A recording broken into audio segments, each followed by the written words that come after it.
guys, it's the Budget Epicurean, and today I'm going to show you how to make some vegan ricotta cheese. So I know that sounds crazy, and for diehard cheese lovers, no, this is not going to taste exactly like ricotta, and that's okay. But sometimes you want to make a recipe that you need something ricotta-like, but you can't have it have cheese in it. Maybe someone has a dairy allergy, or you're doing veganuary, whatever the case. This is a really handy recipe to have in your back pocket, and it's super quick, mostly pantry staples. You're gonna need some almonds, 2 cups of almonds, slivered or whole. I had whole almonds, so that's what we're using here. Some salt, garlic, lemon juice, and if you have nutritional yeast, that's great. It gives it a nice cheesy flavor. If you don't have nutritional yeast, don't worry about it. It's perfectly fine without it.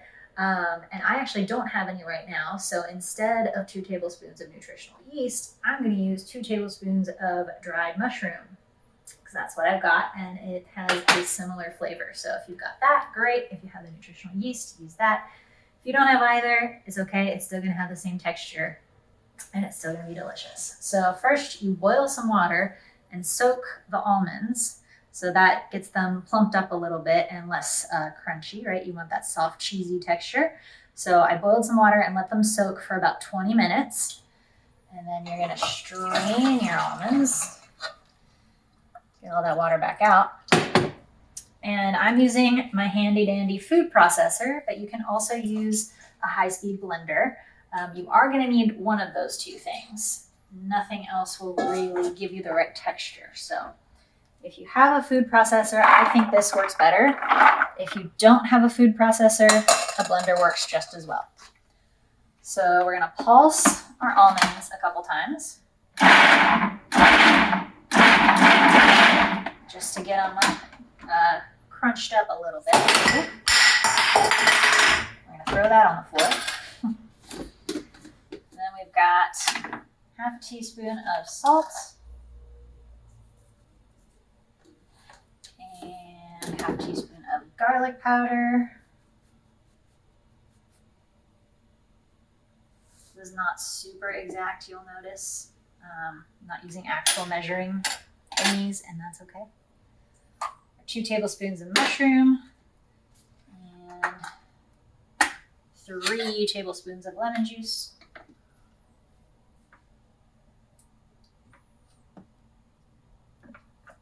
And the lemon gives it a little bit of that sour, cheesy flavor. So if you don't have lemon juice, you can also use apple cider vinegar.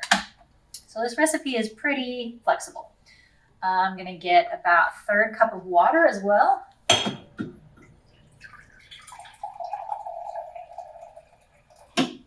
Just enough to get it to the right texture. So you don't want it runny, but you don't want it to be almond butter either, right? So we're going to turn this on, and it's going to be a little bit loud. Okay.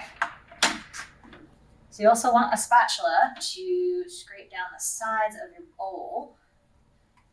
Slivered almonds might be a little bit better for this, just because they already have the skins taken off, so you won't get the brown skins in there, and it'll look a little more ricotta-y. But I mean, the skins of the almond have a lot of nutrients in it, so is that really such a bad thing? I don't think so. All right, so this time we're gonna blend it while adding the water slowly until it starts to get to the right consistency.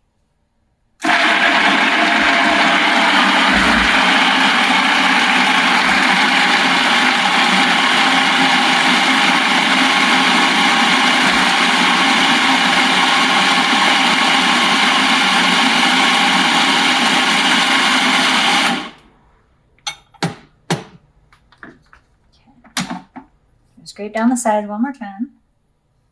Just get everything out of the lid.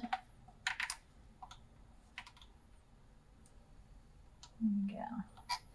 And you'll notice that the big chunks get broken down. It's becoming smaller and smaller pieces. It's starting to stick together a little bit more.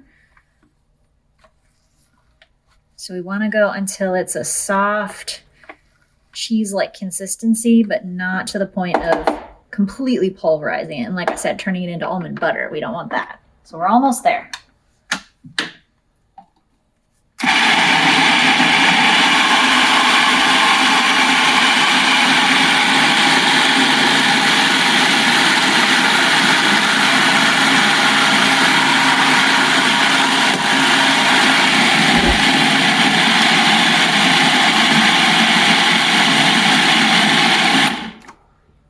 Okay.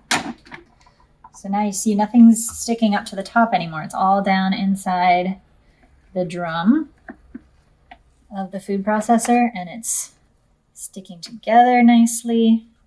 It's a little bit crumbly. Let's see, texture-wise. A little bit longer and maybe just a smidge more water. So you don't want to feel big chunks of almond in it, and it should kind of stick together when you take a scoop of it, right? See how it kind of sticks like that? That's great. So we're almost there. Just a tiny bit more water, maybe a tablespoon or two over that third cup.